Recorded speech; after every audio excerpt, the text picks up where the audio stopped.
Hello everyone, in this video I'm going to show you how you can create trending bold glamour effect in CapCut apps. So you can tap on your project, select your videos or photos you like to edit. For example, I'm going to open my project. There's a video.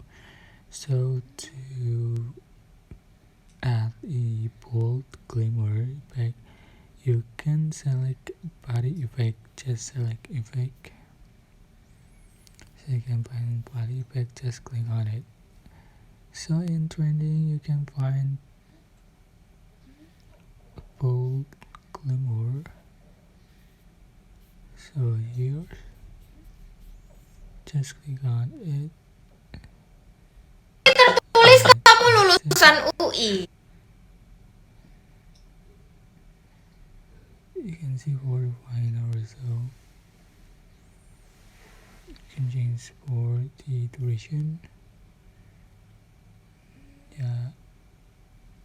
So basically, I hope this tutorial was helpful for you. Don't forget to like, comment, share, and also subscribe.